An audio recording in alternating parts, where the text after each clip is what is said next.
Hey guys, I'm Randy Romero with the Lovely Law Firm. We are here for yet another Carolina Justice Report. Today, as the weather has gotten nice and warm, we are chatting about the dangers of leaving kids and pets in your vehicles.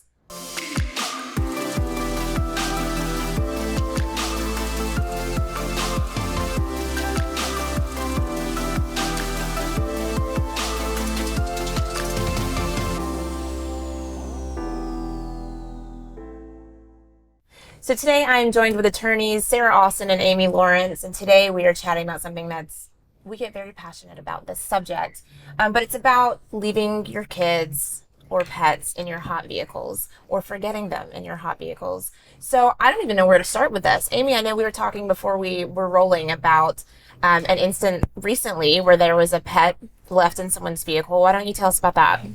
So I look for animals and babies in car parking lots all the time. It's what I do when I go to the grocery store. And I happened to be walking by and there was a little schnauzer in a blacked out car, black interior, you know what I mean? And with the window just cracked. And so I'm thinking that car is obviously on because I've left my dog in the car with it running with the air conditioner on high. And I literally have my ear, burning, just to see if it's... The people beside me thought it was crazy. When I explained to them there was a dog in there, they panicked too. So we're trying to figure out if the car's on, and it wasn't. So I go to the grocery store and ask them to announce it. They announce it, no one comes out. So they want to call 911. So I happen to know dispatch. Anybody else call 911, but I happen to know the dispatch number to our local police department because I knew that was county. And stayed on the phone with the dispatch guy until a police officer got there. And right before the officer got there, the man came out. I didn't want it to be a confrontation. He was a lot bigger than I was. I just didn't say a word. And he got in his car and he left.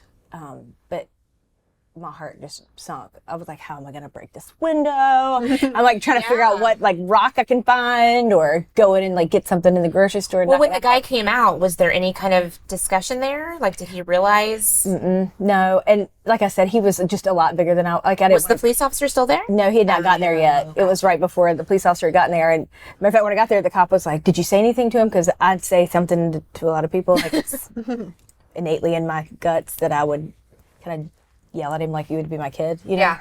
But I just didn't, I knew that it would not be received the way it should. Right. And I didn't want to get shot or hit or whatever. You were being smart. Yeah. Being as smart as I could be. Because it took everything in my being not to say a word, but I just had a feeling that it would not be received well, so I didn't say a word. Well, and when you say that you kind of always keep an eye out for kids and animals in vehicles, why is that? Well, so... I'm a latchkey kid of the 80s, and I watched a lot of Oprah, and I remember watching this Oprah, and there was this mother who left her kid in the car, 18-month-old baby. And I remember it was yesterday, and she was a principal, and she was out of schedule, her normal schedule. She never took her kids to school. Her husband always did. And her husband was like, I need you to take the baby to school and put him in the car seat. And she fell asleep. And halfway through her day at lunchtime, it hits her because she's got 100 things going on her mind. That her baby's in the car, and she runs out, and her daughter has died. Oh. And the aftermath of what happens to her and her family just snowballs. And she just is trying to survive it. Yeah. And carry that with her for the rest of her life. And which is impossible. Totally impossible. She'd contemplated suicide, all these things, because, there's no punishment that would ever trump that. Right. And we all think that.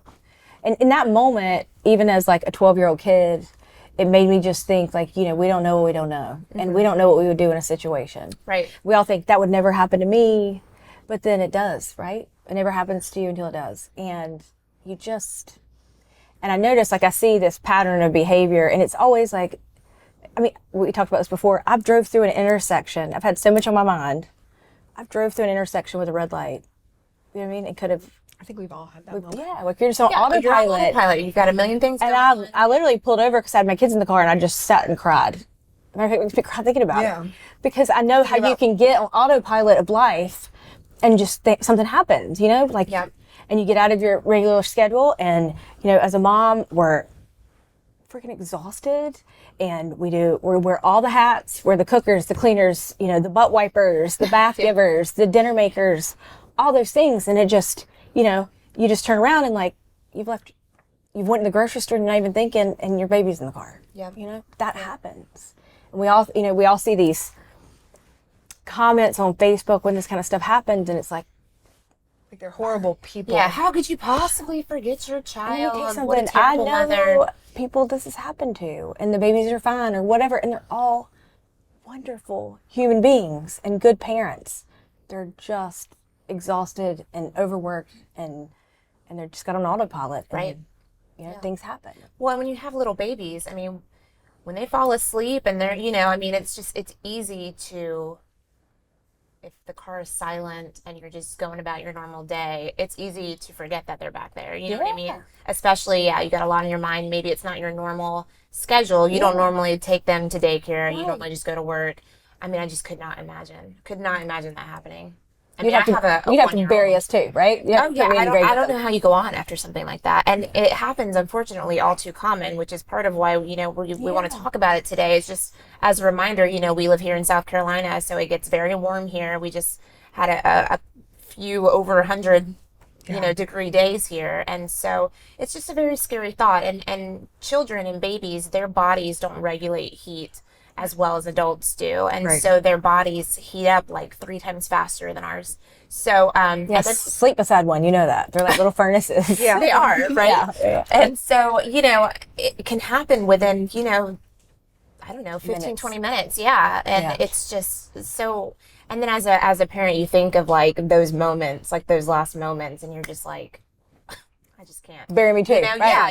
I mean, my baby was crying out for me, you know what I mean? And how could this happen? So, a lot of times there are no criminal charges pressed for these parents, which I understand because it's, it was an accident and they're already dealing with the grief and loss of this for the rest of their life. But sometimes charges are pressed. What would be the difference of one or the other?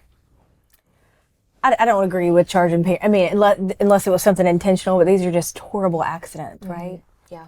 And we all think we know what we would do in life. Right. We always think that. And this is completely off topic, but I'm going to tell a story. And just to kind of put things in perspective. So my sister-in-law was a NICU unit nurse, and she would hold babies when they took their last breath. And I always thought in my head that, like, what parent wouldn't be with their baby when they left this world? When they're dying of something awful, leukemia, whatever. And then my mom has a really good friend, and one night we were sitting on the back porch drinking wine, and she is one of the most lovable, wonderful people I've ever met. And she told me the story of her little boy being diagnosed with leukemia and dying when he was 18 months old. And how when she knew the end was near, her heart couldn't survive it, right? And she tells the story that she calls her best friend who's downstairs and she says, "Can you come hold him? I can't do this." She has 2 other children that she's got to live for, right? And so she told me this story, and so I had this like knee-jerk reaction when Miranda, my sister-in-law, told me these stories about how she would hold babies when they took their last breath because the parents they would leave. It's like self-preservation on some level. So we all think that we would know what we would do in a situation until we do. And so I know how things can happen in life. And so we're always like the first to judge, when these moms go into a grocery store, they go to work or whatever, and this happens. There is nothing that you can do to punish that mother or father more than knowing that they're responsible for the death of their kid. Yeah. This horrible accident has happened. And I just don't think bringing any criminal charges make it any better. Right. Yeah. When life gets ugly